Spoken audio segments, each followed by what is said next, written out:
para pejabat di tingkat kecamatan maupun di tingkat kelurahan serta para pelaku PKL yang sangat saya banggakan.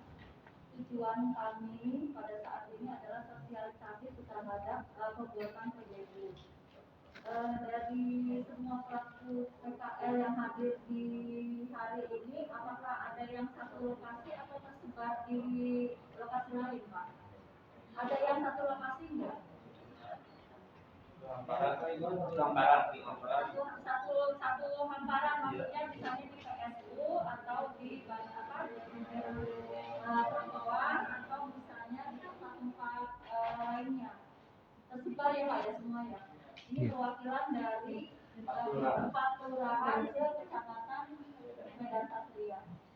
Jadi gini Pak, untuk pembuatan TDU itu kita mengharapkan tidak masing-masing PKL datang ke kita, tapi masing-masing PKL itu yang berada dalam satu hamparan Mas, satu lokasi, misalnya di PSU perumahan di misalnya ya di Duta Keranji misalnya.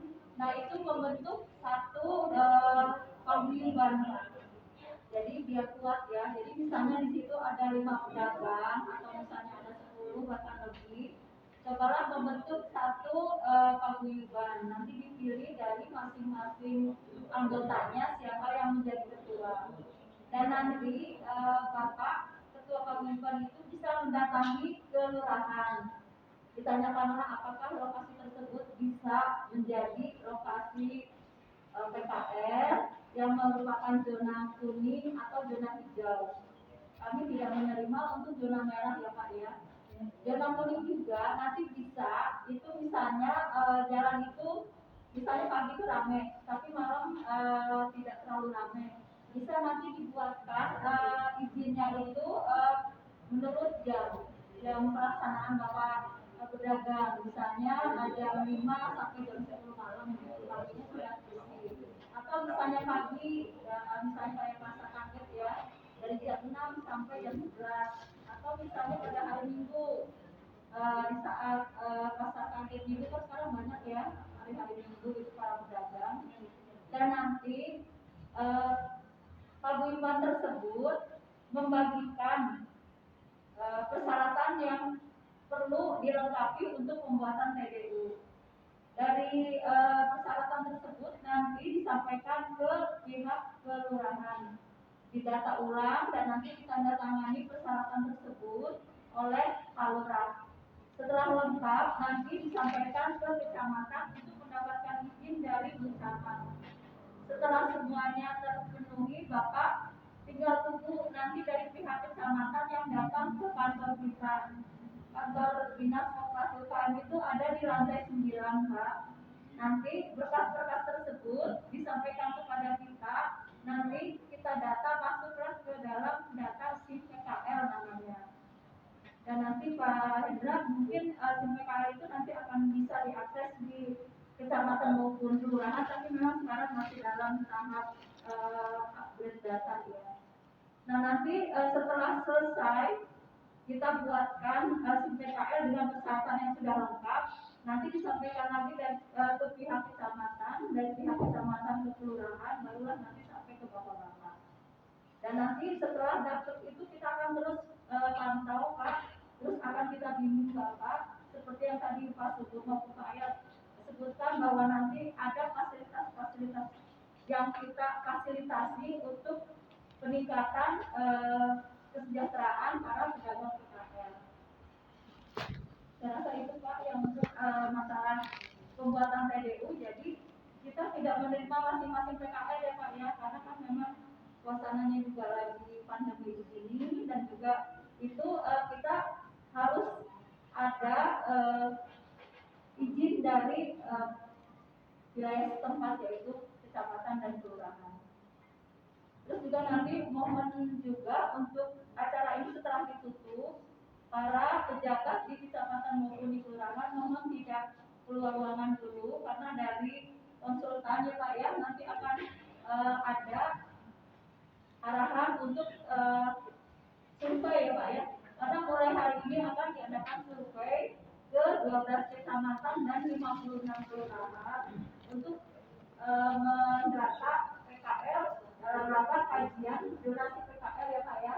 Dan nanti mungkin daerah-daerah yang tadinya dari zona merah bisa jadi nanti zona kuning, atau zona kuning bisa jadi zona merah ya Pak ya.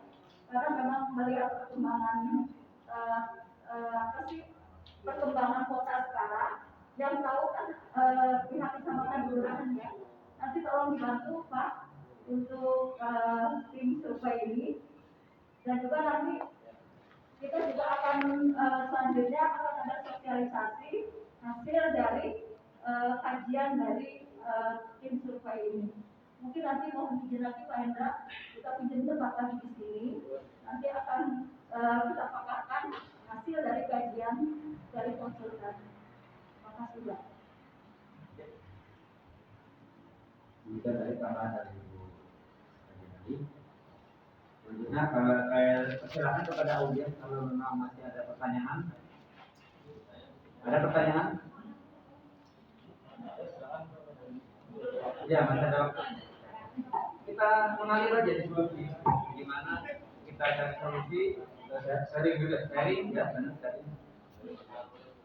Nah itu saya mungkin tambahan Pak saya dulu jadi pemerintahan juga yang pertama ada beberapa dampak juga selain perekonomian kita sudah formal hari ini untuk perekonomian yang bisa bergerak lagi setelah pandemi. Itu yang menjadi dampaknya mungkin salah satunya adalah tentang sampah. Mungkin tidak semuanya terkait itu menghasilkan sampah, tapi memang terkadang tanpa disadari ya sampah dari pedagang ini memang banyak juga, terutama mungkin sampah plastik. Kadang saya juga kalau dulu di barat ada juga yang buang. Dan saya juga membuka di kelurahan Melati. Ada pedagang, habis pedagang malam, subuhnya itu buang sampah sekali bekas. Dia mungkin pedagang pecel lele gitu. Berasa gede itu bekas buangan itu pecel lele dibuang, saya tambah. Saya lihat keadaan ini, bapak dari mana? Banyak itu dari jauh, bukan wilayah sini. Saya bilang, gimana ya? Bapak ini cari makan di sini untuk kasih, tapi kebersihannya tidak dijaga. Mungkin kalau yang orang masih bisa marah karena kokanya itu malah dibotolin. Itu dan saya berpesan bagi yang pedagang untuk yang ada di sini juga mungkin yang tidak habis kasih tahu ini untuk sampahnya.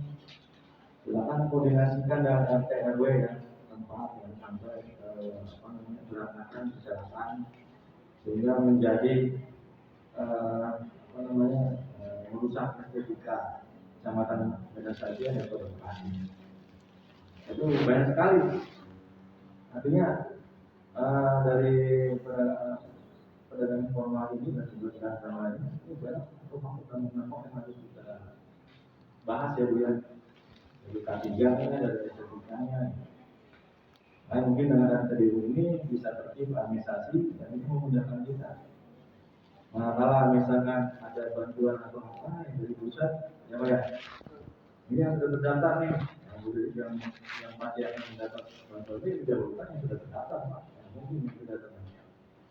Jadi kita hanya pemerintah itu bisa mendorong, menstimulasi, artinya mendorong supaya badan ibu ini bisa lebih ini lagi bisnisnya. Jadi jangan hanya PKL aja. PKL kalau dikejar-kejar sama kantin, di kelurahan, misalnya Bang Sahdul nih, kasih komisi ibu kan, kejar-kejar PKL ya. Bukan begitu maksudnya. Kita ingin mendorong kepada ibu seperti administrasi, terus juga ini menstimulus, merangsang supaya bisa menjadi yang pedagang yang sukses, kemudian menjadi pengusaha yang sukses. Nah, yang ada di TV-TV itu sama, boleh itu bukan langsung jadi besar gitu kan, mereka juga dari bawah. Nah, dari pedagang biasa, mereka ini mencoba ada bantuan-bantuan dari pemerintah, mencoba sedikit akhirnya bisa sampai ke dunia luar. Sekarang ini kan juga memang ada juga namanya bisnis online ya, pedagang ada juga yang melalui online jadi yang itu untuk memudahkan juga apa namanya menangkap pendamping ini kan karena ini ada satu cara yang lebih canggih gitu.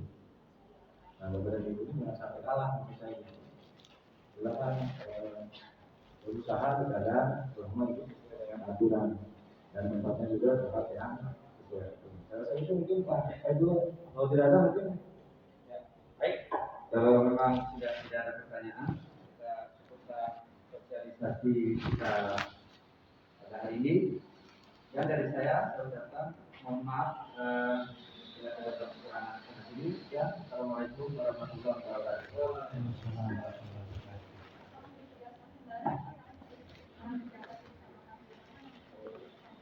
Oh ya, mohon bantuan kepada rekan-rekan baik di kecamatan maupun di kelurahan untuk membantu tim surveyor untuk melaksanakan pemetaan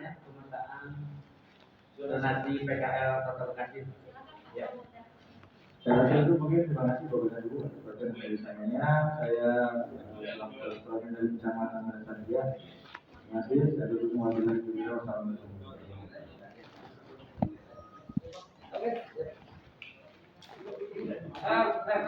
Untuk yang rekan dari kelurahan kecamatan untuk tetap di sini karena ada tim surveyor mau. Oke, ada perwakilan ya.